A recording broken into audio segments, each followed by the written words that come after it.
주님은 나의 사랑, 주님은 나의 사랑, 내 삶의 이유 되시며 어둠 속에 내 소망, 내 노래 되시네. 주님이 주신 기쁨 날이 갈수록 커져가리라. 영원 영원히 감사를 드리리. 주님은 나의 사랑, 주님은 나의 사랑, 내 삶의 이유 되시며 어둠 속에 내 소망, 내 노래 되시네. 주님이 주신 기쁨 날이 갈수록 커져가리라. 영원 영원히 감사를 드리리. 주님 주신 것 다 할 수가 없네. 우릴 선택해 불러주셨네. 보좌로부터 생명과 강건한 어느 곳에나 흘러넘치네. 주님은 나의 사랑, 내 삶의 이유 되시며 어둠 속에 내 소망, 내 노래 되시네. 주님이 주신 기쁨 날이 갈수록 커져가리라. 영원 영원히 감사를 드리리. 주의 이름을 영원히 높이며 찬양의 제사 주께 드리리라. 주 계신 곳에 나 살기 원하니 주님 밤도록 날 비추소서. 주님은 나의 사랑, 내 삶의 이유 되시며 어둠 속에 내 소망, 내 노래 되시네. 주님이 주신 기쁨 날이 갈수록 커져가리라. 영원 영원히 감사를 드리. 우리 박수 치면서 나갑니다. 아멘.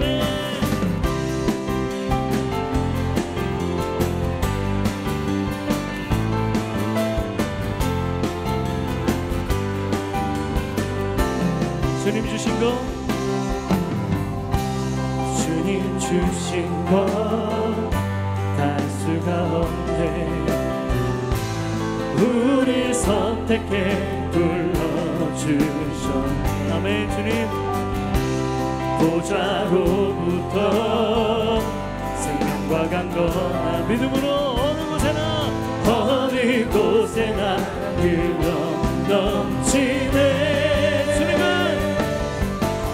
주님은 나의 사랑, 내 삶의 이유 되시며 어둠 속에 내 소망, 내 노래 되시네.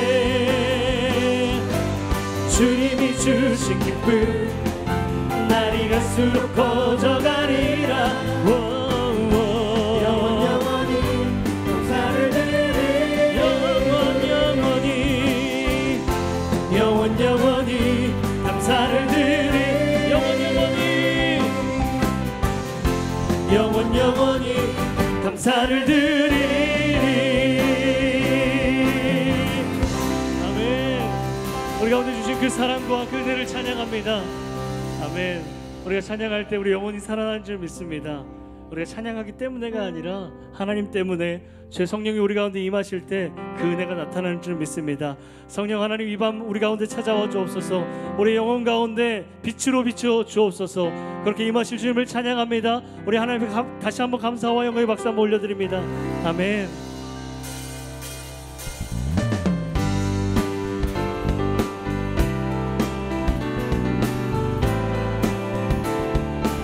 내 영혼에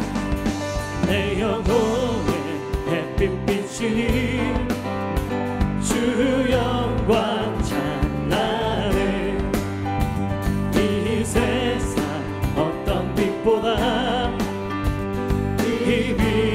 더 빛나네. 주의 영광 빛난과 내게 비춰 주시옵소서. 그 밝은 얼굴 배울 때 나의 영혼 기쁨. 내 영혼에 노래 있으니 주 찬양합니다. 주 귀를 기울이시사 다 듣고 계시네. 주의 영광 빛난 광채 내게 비춰 주시옵소서. 그 밝은 얼굴 배울 때 나의 영혼 기쁨. 내 영혼에 봄날 되어서 주와 함께 하실 때 그 평화 내게 깃들고 주내 꽃피네. 주의 영광 빛난 광채 내게 비춰 주시옵소서. 그 밝은 얼굴 배울 때 나의 영혼 우리 목소리를 고백합니다. 내 영혼에 희락이 있고 그 소망 넘치네. 주 예수 복을 주시고 또 내려주시네. 주의 영광 빛난 광채 내게 비춰 주시옵소서. 그 밝은 얼굴 배울 때 나의 영혼 기쁨. 주의 영광 빛난 광채 내게 비춰 주시옵소서. 그 밝은 얼굴 배울 때 나의 영혼 기쁘다.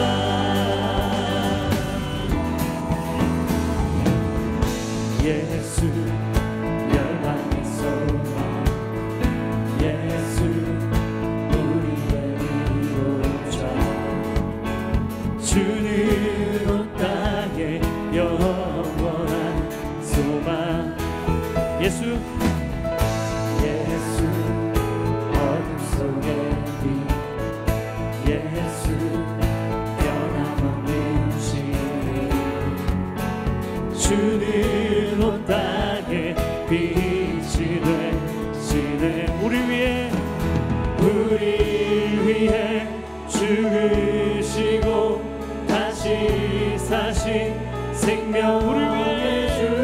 우리 위해 죽으시고 다시 사신 생명의 주. 주님만이 소망이요 변함없는 반석이라. 주님만이 온 세상을 비추시네. 또 죽음에서 부활하신 우리 구주 영광의 왕. 주를 믿는 모든 자의 소망 되신 주를 믿네.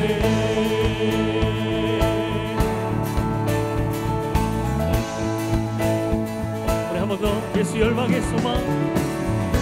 예수 열방의 소망, 예수 우리의 위로자. 주는 온 땅에 영원한 소망. 예수 어둠 속의 빛, 예수 변함없는 주. 주는 온 땅에 빛이 되시네. 우리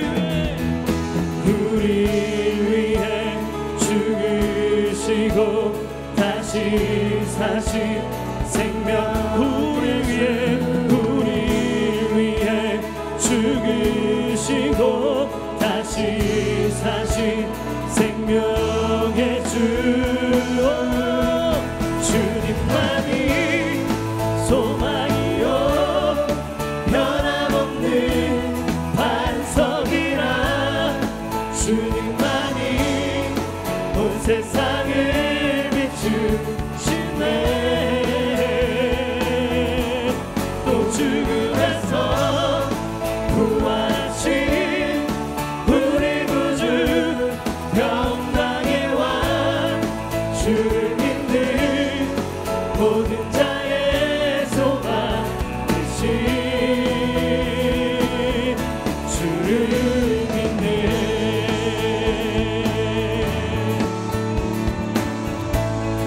우리의 주이신 주님, 우리를 위해 죽으시고 다시 사신 생명, 우리를 위해 죽으시고 다시 사신 생명, 우리를 위해 죽으시고 다시 사신 생명의 주, 주님만이 소망이요 변함없는 반석이라, 주님만이 온 세상을 비추시네. 또 죽음에서 부활하신 우리 구주 평강의 왕 주를 믿는 모든 자의 소망 되신 주를 믿는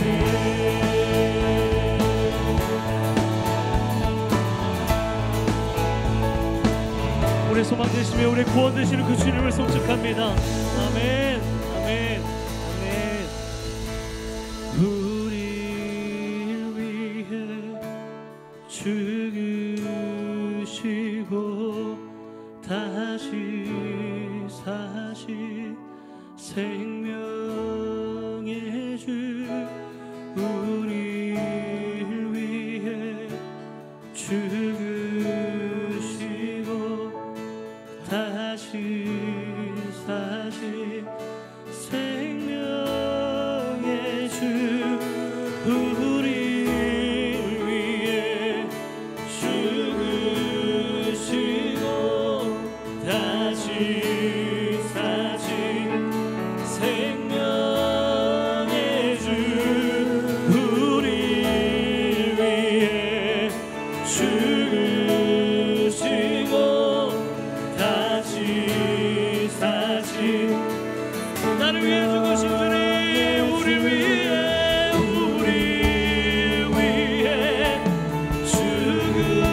죽으시고 다시 사신 생명의 주, 우리를 위해 죽으시고 다시 나를 향한 그 구원의 은혜, 구속의 은혜를 찬양합니다. 우리 위해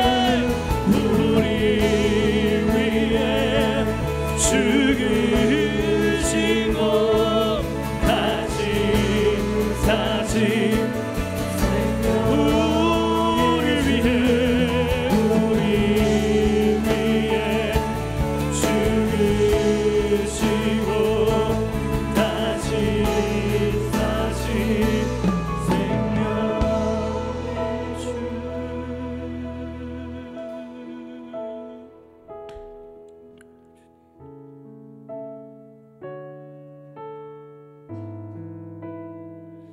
나의 구원의 반석 되신 그 이름을 찬양합니다. 나의 생명 되신 주님, 내 모든 것 되신 그 주님을 높여드립니다.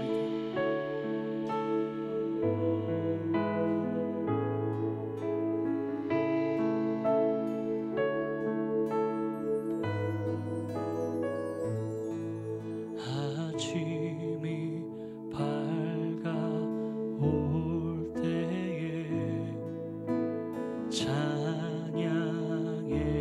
맘 주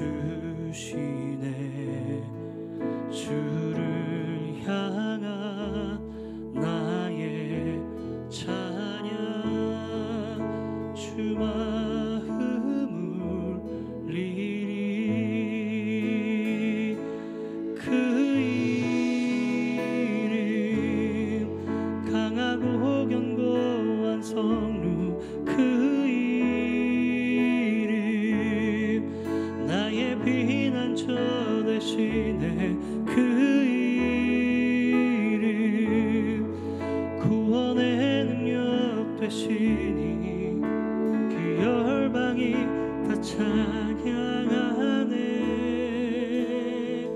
그 이름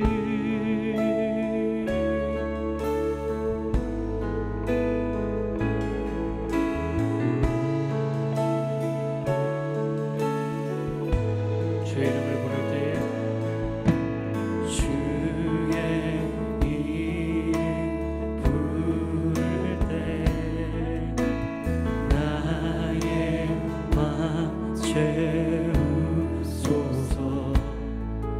내 삶을 주께 드리며 주 이름 높이리.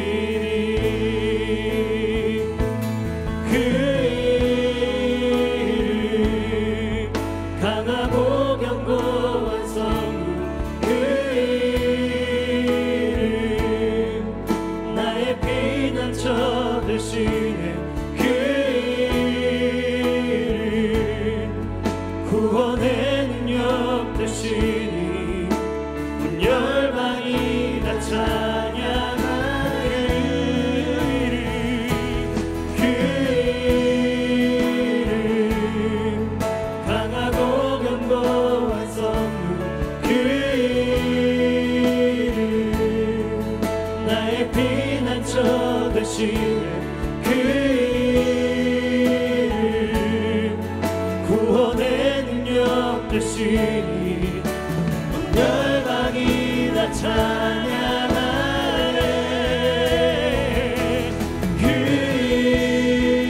이름 강하고 견고한 성문, 그 이름 나의 피난처 되시네. 그 이름 구원의 능력 되시니 열방이 다 찬양하네. 그 이름 강하고 견고한 성문, 그 이름 나의 피난처 되시네. 그 이름 구원의 능력 되시네. 온 열방이 다 찬양하네. 그 이름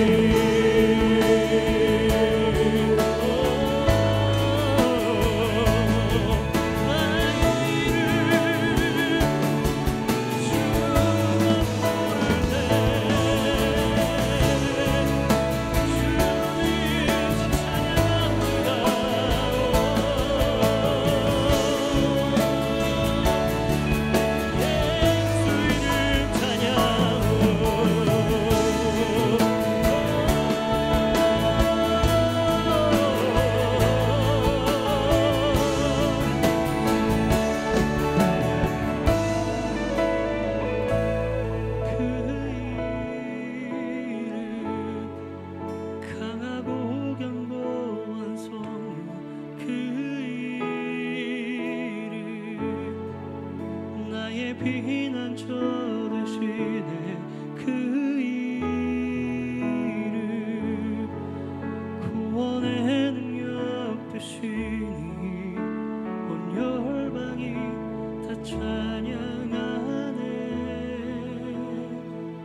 나를 위한 그의 십자가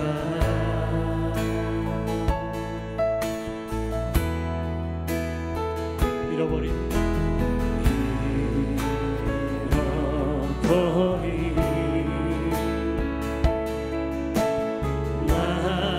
나를 찾아 이 땅 위에 오직 나의 예수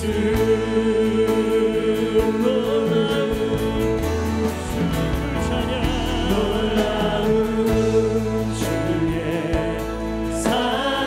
사랑 내 맘에 가득 넘치네 그 사랑 나를 새롭게 놀라운 주의 사랑 놀라운 주의 사랑 내 맘에 넘치네 그 사랑 나를 새롭게 놀라운 주의 우리 오른손을 높이고 선포합니다. 보좌에 앉으신 그 어린 양 예수 다 무릎 꿇고서 주 경배하리 보좌에 앉으신 그 어린 양 예수 다 무릎 꿇고서 전심으로 고백합니다. 주 경배하리라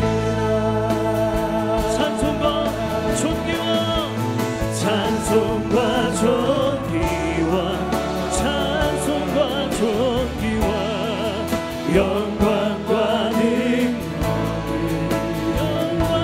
능력이 영원토록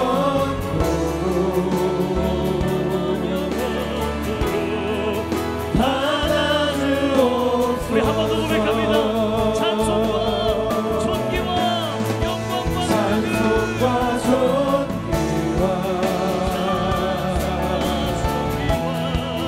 영광과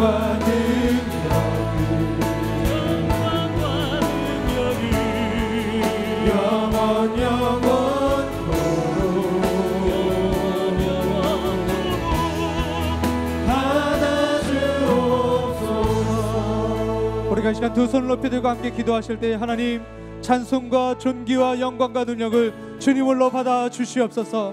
우리 가운데 함께 하신 그 주님 우리 예배를 받아주시고 우리의 찬송을 받아주시옵소서. 우리의 삶을 통해 영광 받아주시고 찬양받게 합당하신 그 이름 앞에 우리가 엎드려 경배하는 우리의 삶이 될 수 있도록 주님 함께하여 주시옵소서. 우리 주의 이름 한번 부르고 함께 주님 앞에 기도하며 나가십시다. 주여 살아계신 하나님 우리의 삶을 통해 보좌에 주님 찬송을 받아주시옵소서. 주님 존귀 받아주시옵소서. 하나님 영광을 받아주시고 하나님의 능력을 올려드리오니 하나님 영광 받아주시옵소서. 우리의 삶을 통해 하나님 영광 받아주시며 우리의 예배를 받아주시고 찬송과 영광받게 합당하신 그 주님 앞에 우리가 주님께 그 마땅한 것을 드리며 하나님 우리가 우리의 삶 가운데 하나님 찬송과 하나님을 마땅한 것을 제 앞에 드리게 하여 주시옵소서. 주님께 드릴 마땅한 찬송을 드리게 하여 주시고 주님께 드릴 마땅한 영광을 돌려드리게 하시며 주님께서 받으시기 합당한 능력을 주님께 돌리는 우리 삶이 되게 하여 주시옵소서. 하나님 믿는 사람들뿐만 아니라 이 땅의 모든 열방 열방의 주님을 찬송하게 하시고 이 땅의 모든 생명의 두 손을 들어 주님을 외치게 하여 주시며 온 열방과 끝까지 들어 모든 사람들이 주님의 이름을 찬송하게 나가게 하여 주시옵소서. 하나님의 영광 받아주시고 주님 홀로 찬송 받아주시며 하나님의 영광 받아주시옵소서. 주님 찬송 가운데 계신 주님을 찬송합니다. 우리 예배 가운데 계신 하나님을 높여드립니다. 하나님의 영광 받아주시고 하나님으로 찬송 받아주시며 하나님으로 경배 받아주시며 우리의 삶의 모든 것을 하시는 주님이심을 우리의 자신을 찬송하게 나아갑니다. 살아계신 하나님, 주님 우리의 찬송받기 합당하신 분이시고 우리의 경배를 받기 합당하신 분이시고 우리 예배를 받기 합당하신 분이심을 이 시간 선포하며 나아갑니다. 우리의 찬송 가운데 임하시는 주님, 우리의 간구 가운데 함께 하시는 그 주님, 이 시간 우리와 함께 하여 주시고 우리의 주님을 경배하는 그 마음 가운데 주님의 이름을 높이는 그 가운데 다시 한번 주의 은혜와 주의 영광과 주의 놀라운 그 성품들을 우리가 경험할 수 있도록 하나님 이 시간 하나님의 은혜를 허락하여 주시옵소서. 주님 우리 삶 가운데 예배받기 합당하신 분이시며 우리 입술의 고백을 받기 합당하신 분이시고 우리의 모든 것을 드려 높임을 받기 합당하신 분이심을 다시 한번 고백하오니 주님 우리 삶 가운데 하나님 홀로 영광 받아주시고 우리의 경배를 받아주시며 우리의 예배를 받아주시옵소서. 우리 찬송 가운데 함께 하신 주님, 그 주님의 이름을 높이며 나아갑니다. 그 주님으로 인하여 우리가 만족하는 삶을 살게 하여 주시고 그 주님 때문에 감사하는 삶 살게 하여 주시고 그 주님 때문에 기뻐하는 삶을 살아갈 수 있도록 우리 가운데 한량없는 은혜를 허락하여 주시옵소서. 이 시간 함께 하실 주님의 이름을 찬송하며 주님의 이름을 높여드리며 우리 가운데 살아 역사하시는 예수 그리스도의 이름으로 기도합니다. 아멘. 우리 예배를 받으신 하나님께 감사와 찬양의 박수로 영광 돌리겠습니다. 할렐루야. 아멘. 수요 오늘에 오신 여러분들 환영하고 축복합니다. 우리 옆에 계신 분, 앞에 계신 분 반갑게 인사하실까요? 잘 오셨습니다. 환영합니다. 축복합니다. 아멘. 아멘. 오늘 말씀 함께 보도록 하겠습니다. 오늘도 동일한 말씀입니다. 갈라디아서 5장 22절에서 23절까지 말씀이고요. 우리가 한 목소리로 같이 한번 읽어보도록 하겠습니다. 갈라디아서 5장 22절과 23절 성령의 9가지 열매입니다. 시작. 그러나 성령의 열매는 사랑과 기쁨과 화평과 오래 참음과 친절과 선함과 신실함과 온유와 절제입니다. 이런 것들을 금지할 율법은 없습니다. 아멘. 아멘. 우리가 살아가고 있는 이 사회가 여러 가지 것들을 참 많이 요구하고 우리에게 요청하고 있습니다. 특별히 우리가 사는 세상에서는 잘 참는 사람, 뭔가 끈기 있는 사람, 또 어려움 가운데 고통 가운데 힘든 상황 속에서도 불구하고 그 모든 것들을 잘 견뎌내는 사람들을 저희는 굉장히 존경하고 있습니다. 그리고 우리 주변에서 뭐 흔하지는 않지만 우리 삶의 여러 가지 모습 속에서 온갖 역경에도 불구하고 그 끈기를 잘 발휘해서 극복해내는 인물들에 대한 이야기들을 저희가 어렵지 않게 주변에서 듣기도 합니다. 또 가끔 인간 승리의 그런 다큐멘터리를 보면서 이런 어려운 순간 속에서 이런 난관 속에서도 참 인간 승리를 이뤄내는 하나님께서 주신 승리가 아니라 인간 승리를 이뤄내는 그런 사람들의 이야기 저희가 그것들 보면서 참 대리만족을 하기도 하고 그 사람들 칭찬하기도 하고 우리가 그런 사람이 되고 싶다라는 생각을 하기도 합니다. 그러면서 그렇게 끈기를 가지고 포기하지 않고 그렇게 한 발 한 발 전진하는 사람들을 보면서 이런 성품을 나도 참 갖고 싶다. 또 이런 생각도 하죠. 나는 틀렸으니 우리 자녀들이 가졌으면 좋겠다라는 생각도 하게 됩니다. 근데 이런 것들을 부러워한 것이 어떻게 보면 우리 삶 가운데 매우 자연스러운 일인지도 모르겠습니다. 끈기를 가지고 포기하지 않고 인내를 가지고 어떠한 것들을 이뤄내는 그 모습들, 그 일들이 반드시 어떤 일을 성취하는 것이 아닐지라도 그 일들을 해나가는 것을 볼 때 박수를 치는 것이 우리의 당연한 모습이겠죠. 성경 말씀 안에서도 하나님의 백성들에게 계속해서 이 성경의 말씀이 고난을 견디고 인내해라, 그리고 그 모습 속에서 하나님의 말씀을 통해서 응원하고 격려하는 모습들 성경 안에서 참 많이 볼 수 있습니다. 근데 인내하는 것, 참는 것, 이것과는 또 끈기하고는 좀 다른 부분이기는 합니다. 인내와 참을성, 그것과 끈기하고는 좀 다르다는 거죠. 근데 우리가 살아가고 있는 이 사회 속에서는 인내와 참을성에 비해서 오히려 끈기에 대해서 좀 더 높이 평가하는 것을 볼 수가 있습니다. 오늘 성령의 열매 중에 특별히 오늘 오래 참음에 대한 열매를 함께 알아보려고 합니다. 성령의 9가지 열매 한 가지 한 가지 그 열매를 들여다보면서 저도 막연하게 이 말씀을 묵상하고 그런 열매가 있지라고 지나갈 때는 그 열매의 그냥 표면적인 그냥 그런 이미지 그런 것에 대한 감각만 보고 넘어가는 것 같습니다. 근데 제가 말씀을 준비하면서 그 성령의 9가지 열매의 열매 한 가지 한 가지에 어떤 의미들이 담겨 있는지 그것을 깊이 들여다볼수록 정말 이 열매가 너무나도 깊은 열매이고 이 맛이 정말 사랑이라는 그 단어 안에도 정말 다양한 맛이 있는 것처럼 이 오래 참음 안에도 정말 다양한 맛이 있다는 것을 발견하게 됩니다. 그리고 그 맛을 캐면 캘수록 그 맛의 오묘함 때문에 더 어려워지는 것 같고요. 더 설명하기 힘들어지는 것이 이 열매들인 것 같습니다. 그런 것은 이 열매들이 바로 예수님의 성품을 그대로 드러내는 것이고 예수님의 성품은 하나님의 성품을 가장 잘 우리에게 보여주는 것이기 때문에 그 열매의 복잡함과 다양함 그 열매들이 너무나도 아름답고 귀한 것임에도 불구하고 그 열매의 다양성 때문에 새삼 놀라게 되는 것이 바로 이 성령의 열매인 것 같습니다. 오늘 함께 볼 오래 참음이라는 성령의 열매 히브리어에서 보면 이 오래 참음을 오레크 아파임이라는 단어로 설명하고 있습니다. 이것은 원어적인 의미를 보면 노하기를 더디하다라는 뜻이 있습니다. 오래 참음은 고통을 참아내는 그런 것도 있겠지만 노하기를 더디하다. 그러니까 화를 천천히 낸다라고 생각하시면 되겠습니다. 그러니까 오래 참음은 외부로부터 오는 내 내면이 아니라 외부로부터 오는 어떤 자극에 대해서 마음의 평화를 유지하는 것입니다. 그러니까 외부로부터 어떤 충격이 왔을 때 그것에 대해서 바로 흔들리지 않고 마음의 평안과 평화를 유지하는 것. 그래서 지난주에 우리가 화평을 봤죠. 이 오래 참음과 너무 연결이 되는 겁니다. 그러니까 우리 마음 안에 있는 이 평화로움, 이 화평, 평안 어떤 식으로든 그 표현들이 외부의 자극이 왔을 때 외부의 자극이라 하면 우리의 평안을 빼앗아가는 거겠죠.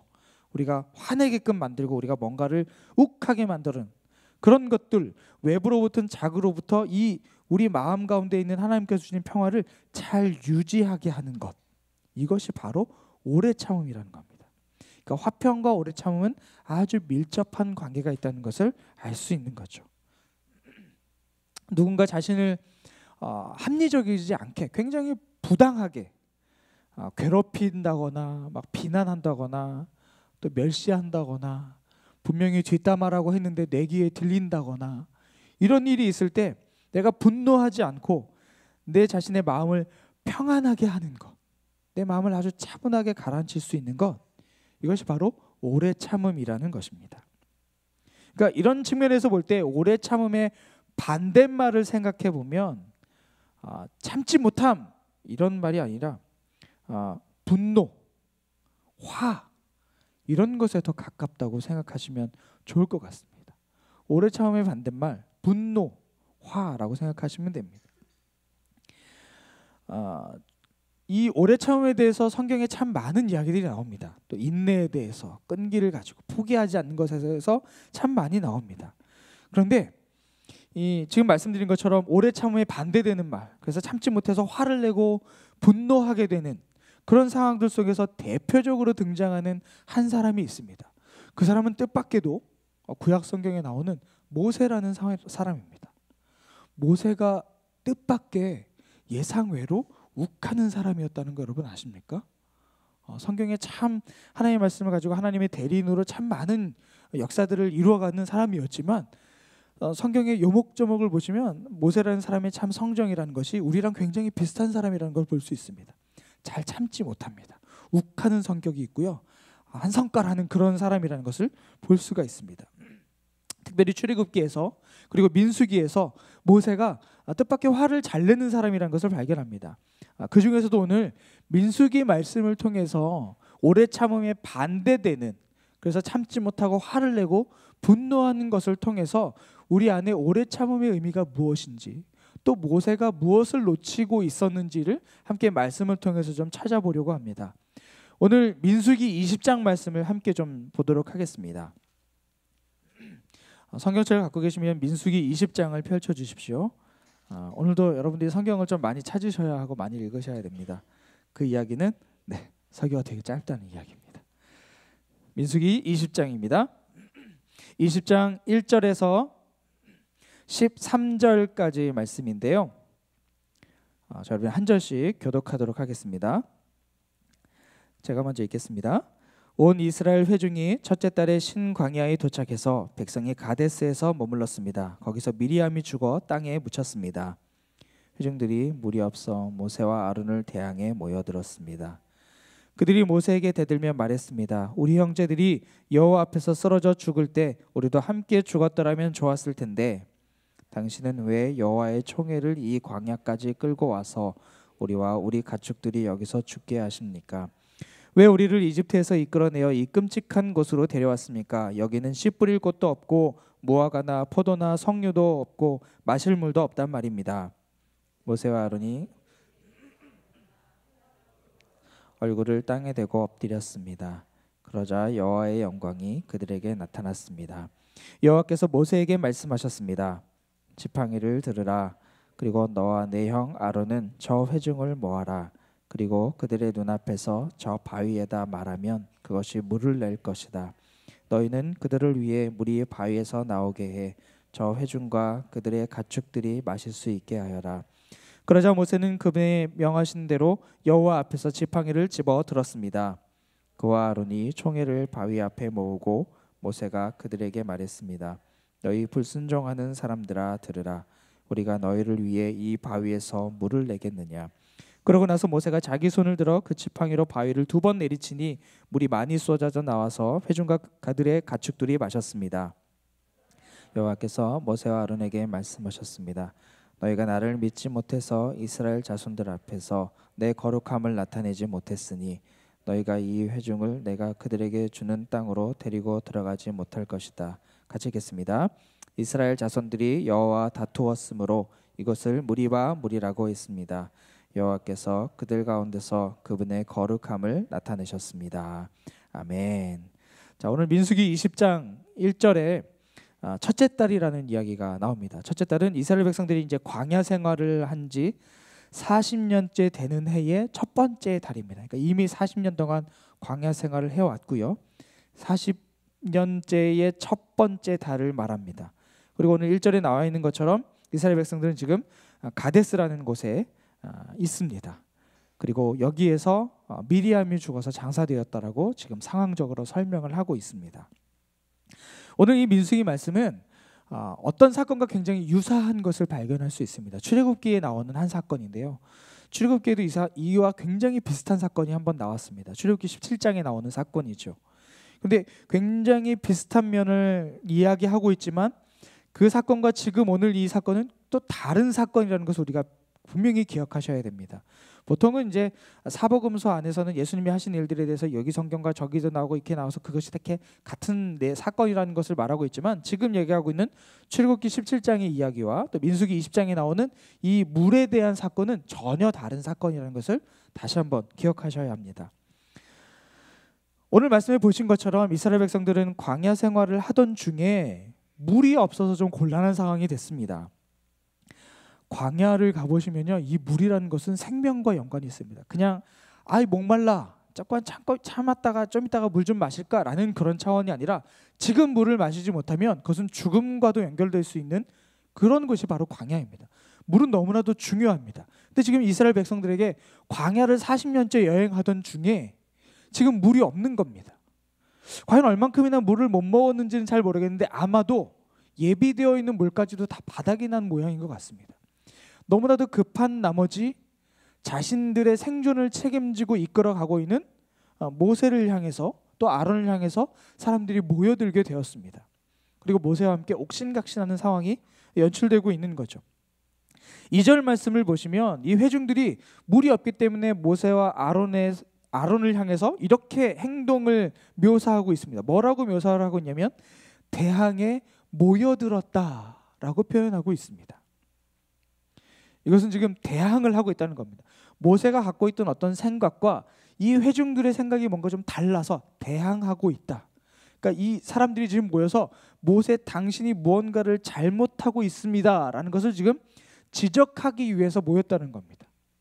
그리고 당신이 잘못했으니 이 일에 대해서 책임을 져야 합니다라는 뜻으로 지금 이 사람들이 모여 있다는 겁니다. 그것을 대항에 모여들었다라고 표현했죠. 그래서 이스라엘 백성들이 뭐라고 하냐면 자기 형제들이 하나님 앞에서 죽을 때 그냥 같이 죽었었더라면 훨씬 더 좋았을 텐데 라면서 이야기를 하고 있습니다. 자신들의 형제들이 광야에서 이렇게 죽어나갔던 것처럼 우리도 지금 목말라서 죽는 이 판국에 그냥 차라리 거기서 같이 죽었으면 좋았을 텐데 라고 말하고 있다는 겁니다. 그 이야기를 하면서 3절 말씀을 보시죠. 3절 말씀을 보시면 여호와 앞에서라는 단어를 사용하고 있습니다. 여호와 앞에서. 우리 형제들이 여호와 앞에서 쓰러져 죽을 때 우리도 함께 죽었더라면 좋았을 텐데 하면서 여호와 앞에서라고 말하고 있습니다. 이것은 여호와 앞에서라는 단어를 쓰기 때문에 이 회중들이 모여서 우리가 뭔가를 잘못했구나, 하나님 앞에서 뭔가를 잘못했구나라는 것을 말하는 게 아니라 자신들이 지금 잘하고 있다라는 것을 내세우기 위해서 이 표현을 하고 있습니다. 하나님 앞에서 자기들은 떳떳하다는 겁니다. 예전에 광야에서 죽었던 사람들은 하나님의 징계를 받아서 하나님 앞에서 죽었다는 겁니다. 근데 지금 자기들은 그게 아니라는 거예요. 그때 살아남았다는 겁니다. 왜 살아남았냐면 자신들은 하나님 앞에서 잘못한 게 없었기 때문에, 의로운 사람들이었기 때문에 지금까지 살아있다라는 겁니다. 굉장히 잘난 척을 하고 있어요. 그러면서 한 번 더 꼬는 거죠. 차라리 그때 죽었으면 좋았을 텐데, 나는 지금 죽을 사람이 아니고 그때도 안 죽고 너무나도 의로운 사람이라서 지금까지 살아있는데 이렇게 살 바에야 그 사람들처럼 하나님 앞에서 잘못해서 죽은 것이 훨씬 낫겠다라는 이야기를 하고 있는 겁니다.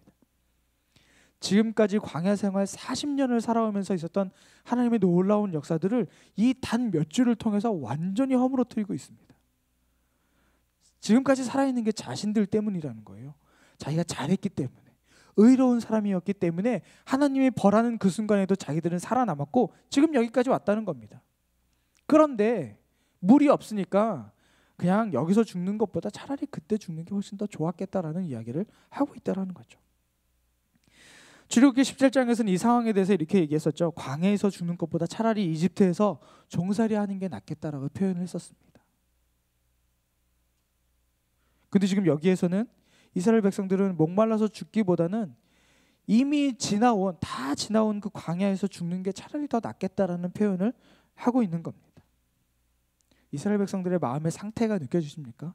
하나님 앞에서 어떤 마음을 갖고 있는지. 4절 말씀을 보시죠. 4절 말씀이 이렇게 나옵니다. 당신은 왜 여호와의 총애를 이 광야까지 끌고 와서 우리와 우리 가축들이 여기서 죽게 하십니까? 라고 모세에게 대항해서 물어보고 있습니다. 이스라엘 백성들 지금 모세와 그 형인 아론을 지금 완전히 그냥 싸잡아서 비난하고 있습니다. 마치 광야에서 죽는 것이 피할 수 없는 사실인 것처럼, 우리는 광야에서 다 죽을 수밖에 없어, 광야에서 결국 죽게 될 거야 라고 과장해서 말하고 있습니다.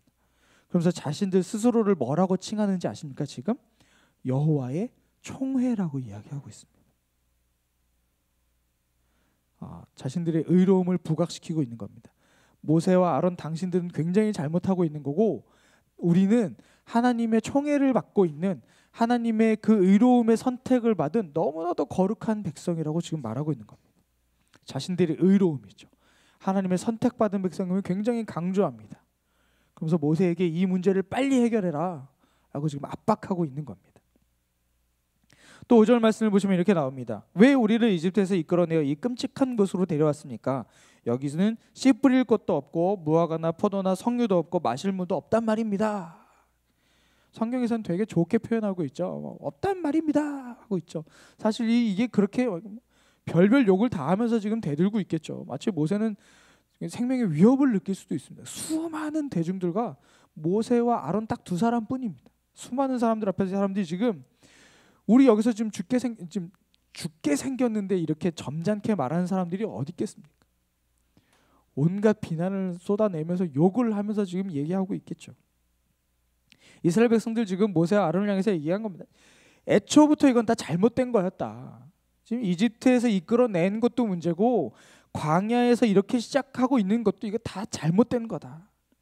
네가 책임져라. 우리 여기서 죽게 생겼다. 지금 그 얘기를 하고 있습니다. 그러면서 지금 이 광야를 뭐라고 표현합니까? 끔찍한 곳이라고 이야기합니다. 끔찍한 곳. 이런 끔찍한 장소로 인도한 그 모세도 끔찍한 사람이라는 겁니다. 나쁜 사람이라는 거죠. 그래서 지금 이 회중들이 계속 전달하고 있는 겁니다.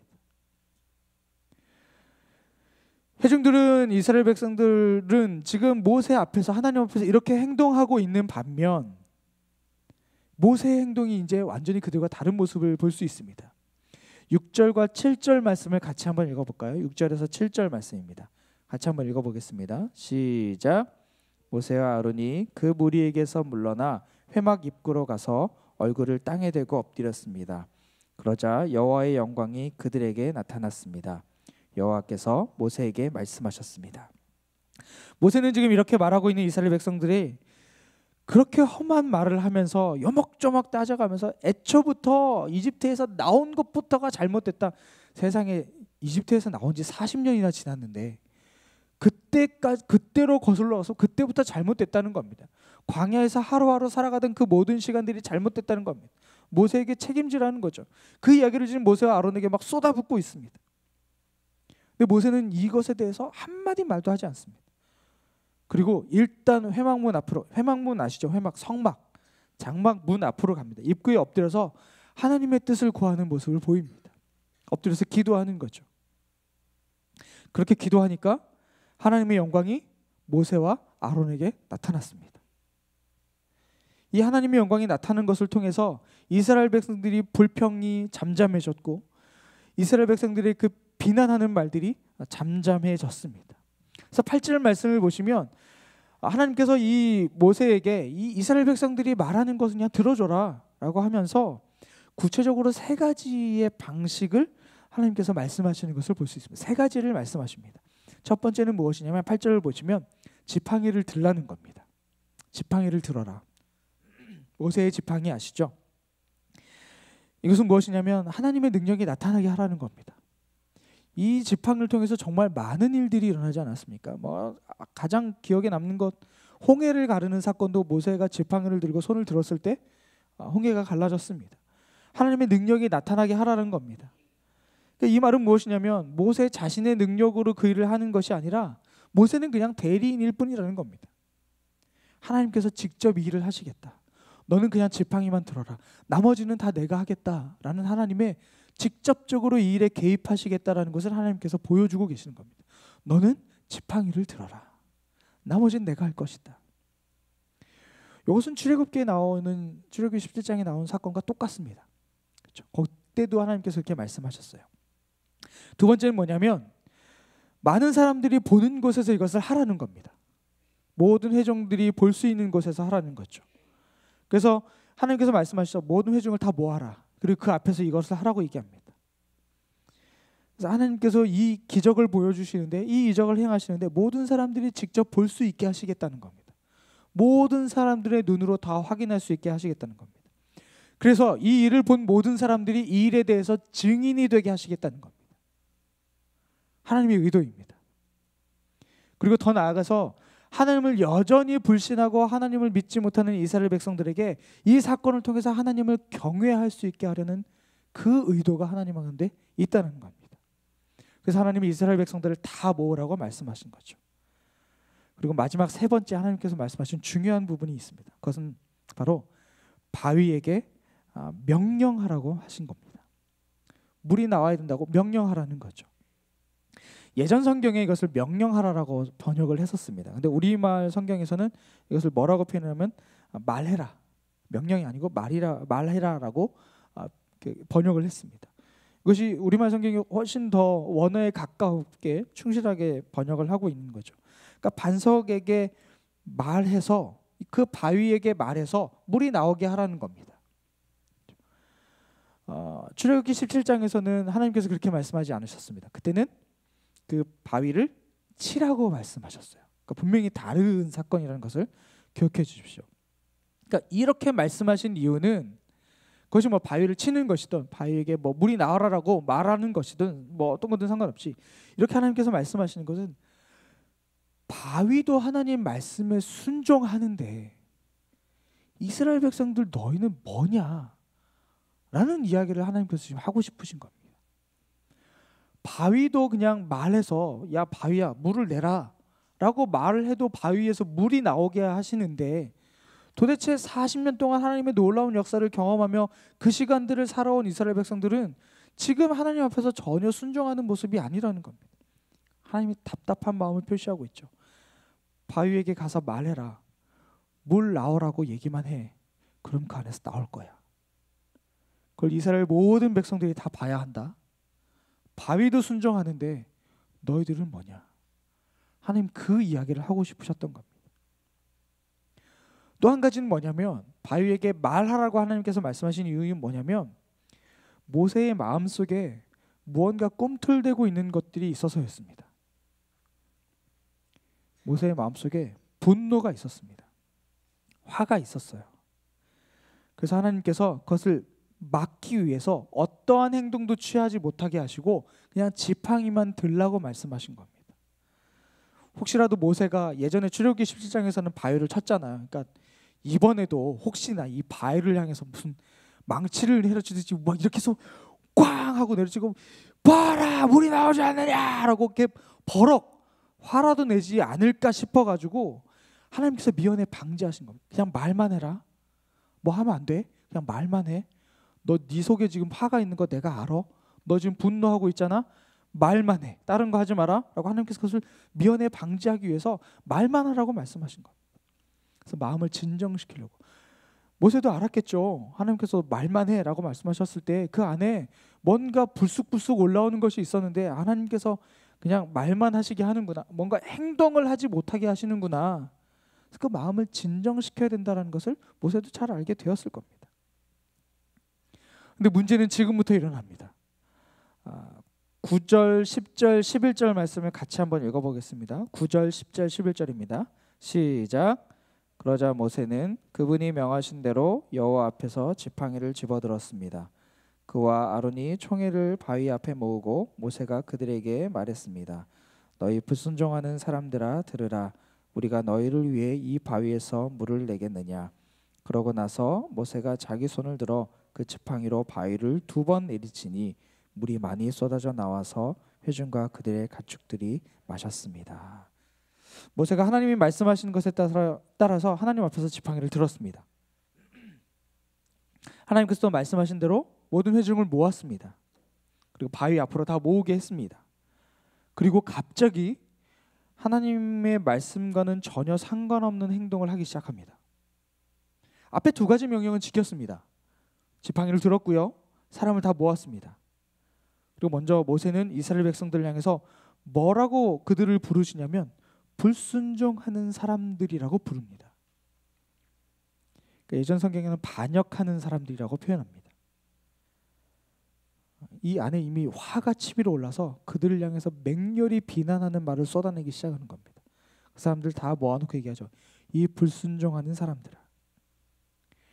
하나님께서도 지금 이 상황 안에서 이스라엘 백성들을 책망하지 않으셨습니다. 그런데 모세는 그런 하나님의 마음을 전혀 모른 채 하나님의 오래 참으심의 그 성품을 전혀 나타내지 못했던 것입니다. 아까 처음에 말씀드린 것처럼 모세는 하나님의 대리인이었습니다. 그래서 모세가 하는 말, 모세가 하는 행동은 곧 하나님의 말이고 하나님의 행동이었습니다. 사람들은 그렇게 받아들였어요. 그것에 대한 전혀 의심이 없었습니다.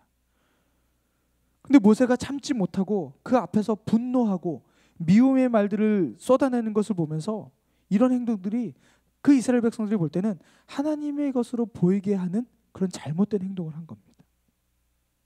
큰 실수를 한 거죠. 그러면서 모세가 10절에 이렇게 얘기합니다. 의문문을 사용해요. 우리가 너희를 위하여 이 바위에서 물을 내야 되겠냐? 라고 말하는 겁니다. 마치 그렇게 비아냥거리듯이 말하고 있는 거죠. 내가 너희들 따위를 위해서 지금 이걸 해야 되겠어? 꼭? 내가 이걸 해야 되겠어? 물을 여기서 굳이 내야 되겠? 하나님의 말씀도 안 듣고 그렇게 하나님 외면하고 하나님 등 돌리는 너희들을 위해서 이 바위에서 내가 물을 내야 되겠냐? 라고 모세가 되게 비아냥거리고 있습니다. 모세는요, 이 순간에 이런 식으로 이야기하면 안 됐습니다. 그냥 모세는 하나님께서 이 바위에서 물을 내신다 라고 그냥 명쾌하고 단순하게 딱 그 얘기만 하면 되는 거였습니다. 아주 분명하고 딱 부러지게 그냥 그 말만 선포하면 되는 거였습니다. 근데 지금 이 이야기를 하면서 모세는 우리가 너희를 위해서 이 바위에서 물을 내겠느냐? 라고 하면서 이게 자기가 물을 낸다는 건지 그렇지 않겠다는 건지 애매하게 이야기를 하는 겁니다. 그래서 사람들이 이 말을 듣고 이게 무슨 얘기야? 물을 내겠다는 거야? 말겠다는 거야? 하나님이 하신다는 거야? 자기가 한다는 거야? 애매하게 추측하게 하면서 이것에 대한 생각을 하나님의 뜻을 전달하지 못한 채 이 이스라엘 백성들이 그것에 대해서 오해하게끔 지금 모세는 이야기를 하고 있다는 겁니다. 그렇게 애매한 말을 모세가 던진 겁니다. 그러니까 이게 결국은 뭐냐면 이스라엘 백성들이 이 모세가 이스라엘 백성들을 향해서 불만이 너무 많았던 겁니다. 그간 40년을 살아오면서 광야를 생활해 오면서 그 마음 가운데 불편한 마음이 너무 많았던 겁니다. 이스라엘 백성들을 향해서 자신의 권위를 인정받고 싶은 그 마음, 자신의 능력을 인정받고 싶었던 그 마음, 그것이 한순간에 드러나는 그런 대목인 겁니다.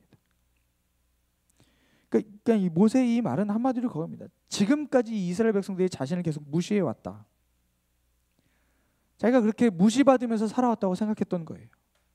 그래서 지금까지 손상되었던 자신의 자존심을, 그 자신의 권위를 이 사건을 통해서 단 한 번에 회복시키겠다 라는 그 마음으로 아주 잘못된 시도를 했던 것입니다.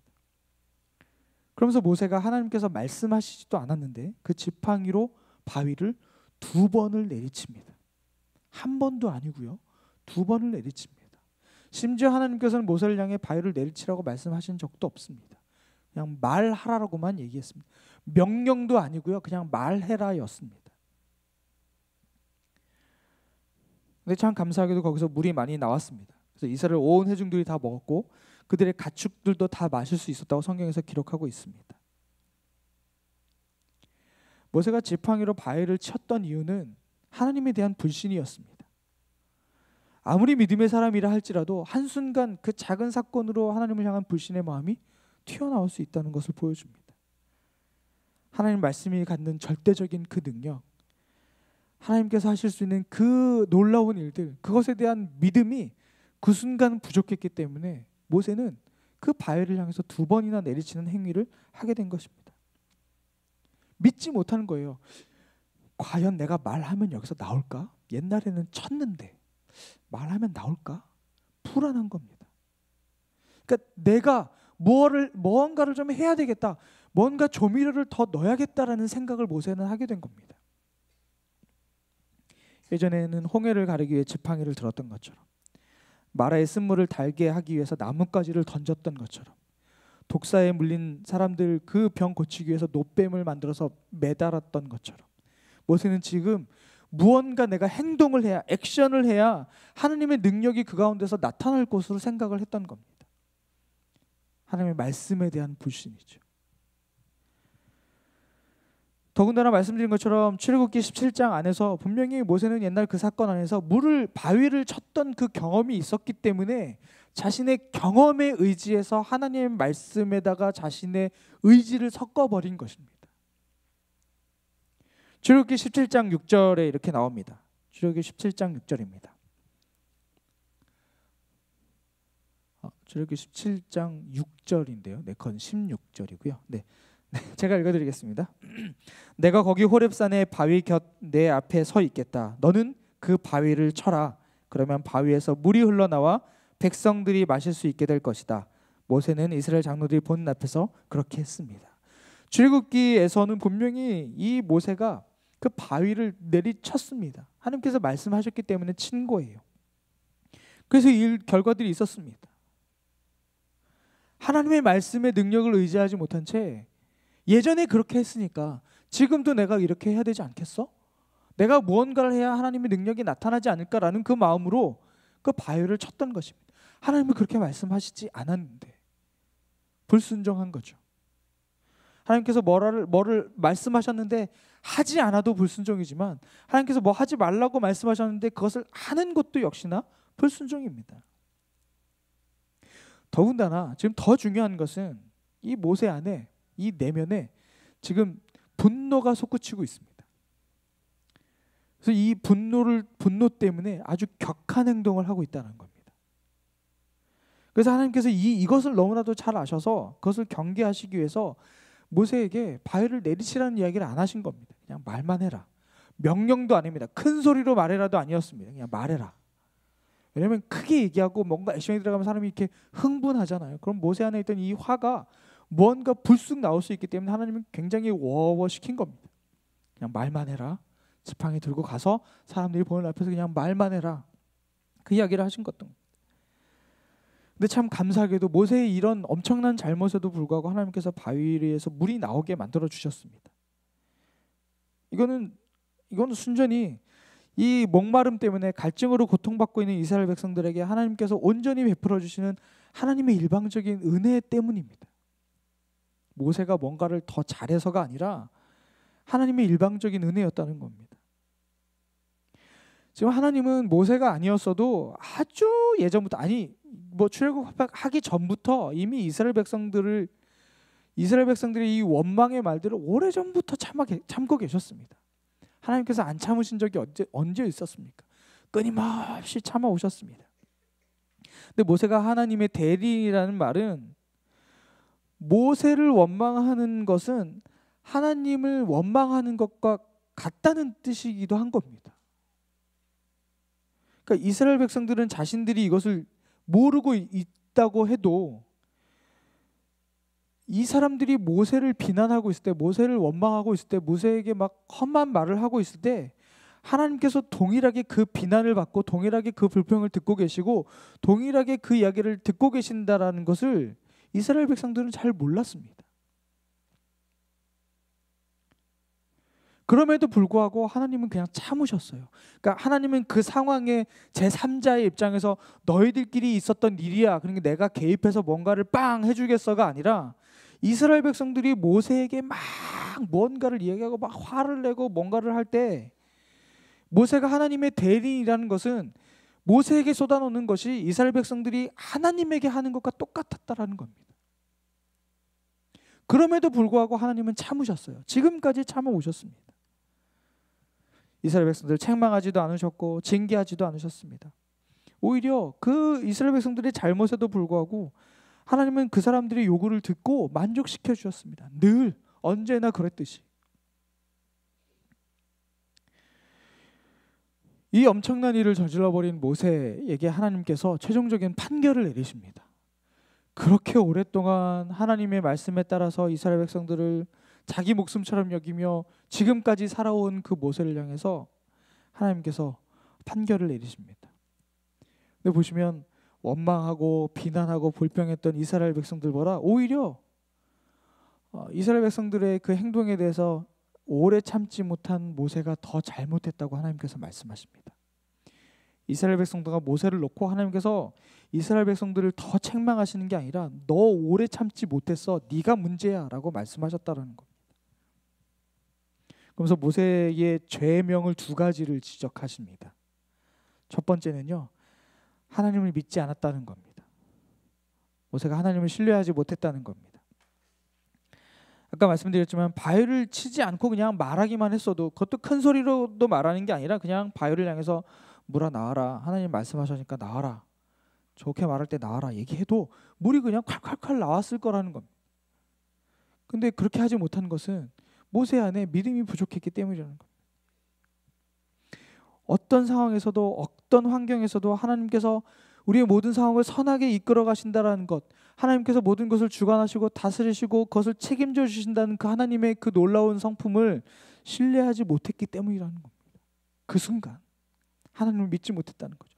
두 번째 하나님께서 모세에게 지적하신 죄목은 이스라엘 백성들 앞에서, 이스라엘 백성들이 보는 앞에서 하나님의 거룩함을 나타내지 못했다라는 겁니다. 이것이 사실 하나님의 마음을 더 아프게 한 거예요. 아까도 언급해드렸지만 모세는 이스라엘 백성들을 향해서 오래 참으시는, 끝까지 참으시는 하나님의 그 끝없는 사랑을 잘 보여줬어야 했습니다. 지금까지 모세는 잘 해왔었어요. 그러나 마음속으로는 그 분노가 있었던 모양입니다. 그러나 속은 어땠든지 겉으로는 하나님의 그 오래 참으심을 모세도 그 기간 40년 동안 잘 보여줬던 것 같아요. 하지만 오늘 이 사건 앞에서 모세는 자신 안에 있는 그런 연약한 감정, 또 분노, 화, 이런 마음에 사로잡혀서 하나님을 제대로 증거하지 못했던 겁니다. 모세는 그 순간 하나님을 바로 보여주는 증인이 됐어야 하는데 그러지 못하고 오히려 자기 마음 안에 있는 분노, 자기 마음 안에 있는 미움, 자기 마음 안에 있었던 증오의 증인이 되어버린 겁니다.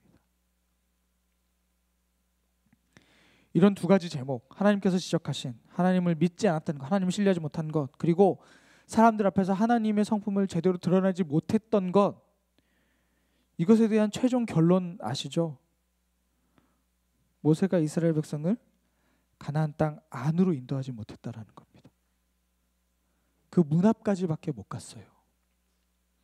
40년 동안 그렇게 고생해 왔는데 그 순간 이 바위를 내리쳤던 그 사건 때문에 하나님의 말씀을 그냥 어떻게 불순종했던 것이 아니라 그 마음 안에 분노와 참지 못함으로 인해서 이 결과를 얻게 됐다는 거죠.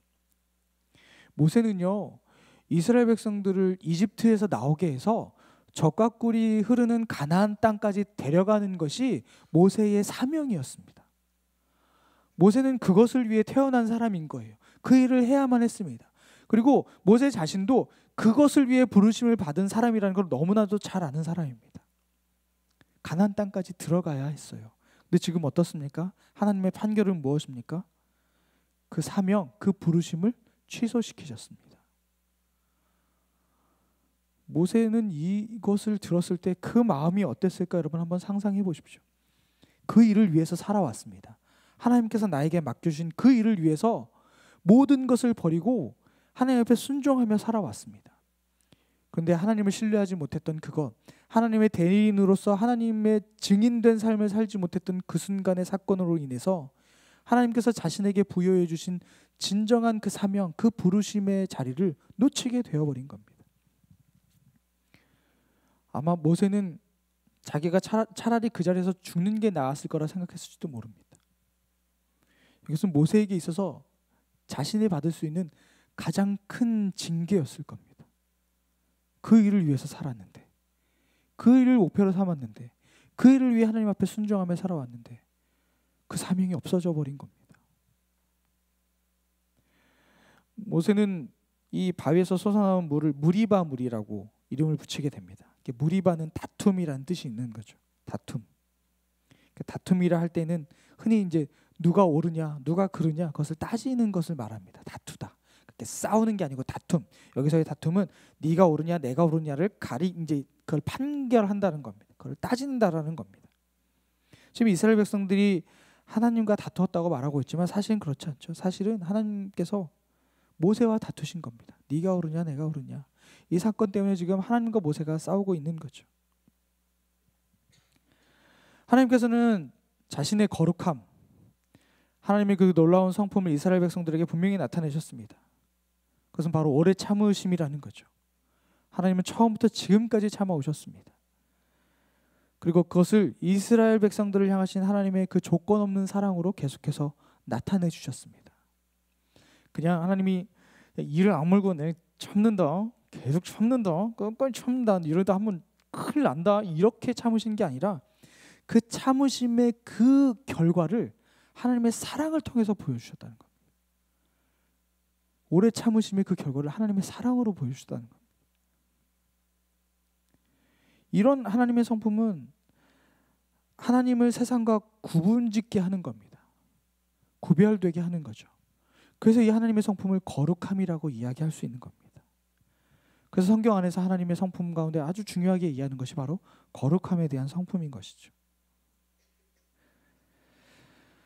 오늘 이 본문에서 알 수 있는 것처럼 하나님의 오래 참으심은 하나님의 굉장히 귀한 성품 중에 하나입니다. 그것이 예수님의 성품이기도 하고 예수님의 성품이기 때문에 성령의 열매로 나타나게 되는 것입니다. 이스라엘 백성들에게 빠질 수 없는 너무나도 위대한 지도자라고 말할 수 있는 이 모세마저도 이 성품, 하나님의 성품, 예수님의 이 성품, 성령의 이 열매를 온전하게 표현해낼 수 없었습니다. 모세가 얼마나 많이 배운 사람입니까? 얼마나 많은 것을 경험한 사람입니까? 하나님의 역사를 얼마나 눈앞에서 생생하게 경험한 사람입니까? 그럼에도 불구하고 이 중요한 열매인 오래 참음의 열매를 이루어내지 못했습니다.